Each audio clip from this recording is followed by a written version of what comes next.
New Zealand सिर्फ India के साथ ही वो सीरीज खेलेगा, लेकिन वो तो क्योंकि कैसा था ना कि बहुत ही इनिशियल लेवल पे श्रीलंका ने उनसे बात की थी, बहुत ही इनिशियल लेवल था, और वहीं पर ही फिर वो बात जो है वो आगे बढ़ नहीं पाई, और श्रीलंकन मीडिया ने ये रिपोर्ट दी थी, और अब श्रीलंकन मीडिया ही ये रिपोर्ट दे रहा है कि आगे मामला जो है वो चलते हुए नजर नहीं आ रहे। लेकिन बहरहाल जो अफगानिस्तान के साथ 3 T20 थे वो तो FTP में थे। देखो, एक को आप बुलाना, श्रीलंका अगर किसी को इन्वाइट करना वो एक अलग चीज होता है। वो तो जैसे पाकिस्तान क्रिकेट बोर्ड ने जिम्बाब्वे को बुलाया, वो थी नहीं, उनकी तो बेचारों के खिलाड़ी सिकंदर रजा वगैरह ने T10 खेलना था, आपने लास्ट मिनट पे उनको बुलाया और वो बेचारे एक दिन में फैसला भी कर लिया कि हम आ रहे हैं, वो एक अलग चीज होती है। लेकिन एक होता है FTP में, जो आपकी 2 साल की, आप सबको पता होता है हमने ये उससे खेलना है। अफगानिस्तान और न्यूजीलैंड के जो 3 T20 थे वो FTP में शेड्यूल्ड थे, लेकिन न्यूजीलैंड ने वही मना कर दिया। खैर, जिसके बाद जो अपडेट आ रही है जी हमारे पास, वो अपडेट आ रही है मेसी के हवाले से। Messi Messi Messi Messi Messi Messi Messi वेज Messi Messi is in India.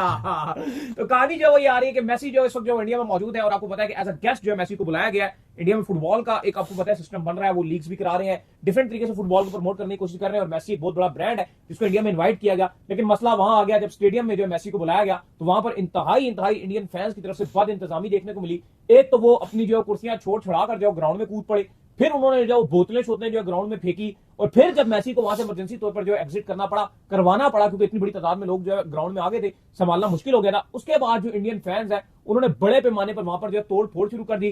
कोई डंडा लेकर आ गया, कोई कुर्सियां बजाकर जो है वो चीजों को जब वहां मारता रहा, तो बहुत ही बड़ी बद इंतजामी देखने को मिली मेसी की मौजूदगी में। दाऊद साहब देखिए, बहुत बड़ा इंसिडेंट पेश आया इंडिया में, और बहुत ही मामला खराब हो गया, बहुत ही संगीनी इख्तियार कर गया, क्योंकि मेसी कोलकाता में थे, वहां स्टेडियम था, वहां पे हजारों रुपए के टिकट्स लोग लेकर आए थे, लेकिन सिक्योरिटी का इतना बद निजाम था कि इतनी बड़ी तादाद में लोगों को बुला लिया गया, लेकिन मैनेज नहीं किया गया।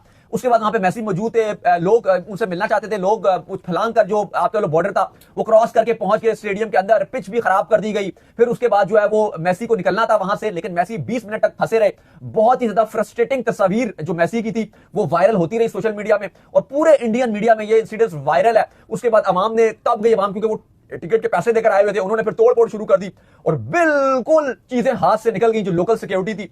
और मामला यहां तक चला गया कि जो CM है बंगाल की, ममता बनर्जी, उन्होंने आके माजरत की, माफी मांगी स्पोर्ट्स फ्रेटर्निटी से, मेसी से और तमाम लोगों से उन्होंने माफी मांगी। और दूसरी तरफ हमने देखा कि जो वहां के पॉलिटिशियंस थे उन्होंने बड़ी घटिया किस्म की हरकत की। वहां पे रोला चल रहा है और वो अपने बच्चे बुच्चे लेकर घुस गए कि मेसी को पकड़ के भाई तस्वीरें खींच मेरे साथ, तस्वीरें खींच, वो भी उन्होंने कारनामा अंजाम दिया। खैर, इसमें जो खबर आ रही है वो आ रही है डेविड वेली के हवाले से। तो डेविड वेली ने PSL के हवाले से जो रिमार्क्स दिए हैं, क्या कहना जी? देखिए, उन्होंने IPL और PSL को कंपेयर किया, और उनका मानना यह है कि अब जो फॉरेन प्लेयर्स हैं वो PSL को ज्यादा प्रेफर करते हैं। रीजन उन्होंने जो बताया वो कहते हैं कि IPL में ऑक्शन में प्लेयर्स को पता नहीं होता कि वो बिकेंगे या नहीं बिकेंगे, और सही तरह से डील नहीं किया जाता। फिर उन्होंने कहा कि जो सिक्योरिटी है वो इंडिया में IPL में उस तरह से नहीं दी जाती, बल्कि पाकिस्तान में हर प्लेयर को एक बहुत VVIP ट्रीट किया जाता है। और दूसरा उन्होंने ये कहा कि पाकिस्तान सुपर लीग में जब आप ड्राफ्ट में शामिल होते हो तो आपको एटलीस्ट ये बताया जाता है कि आप इतने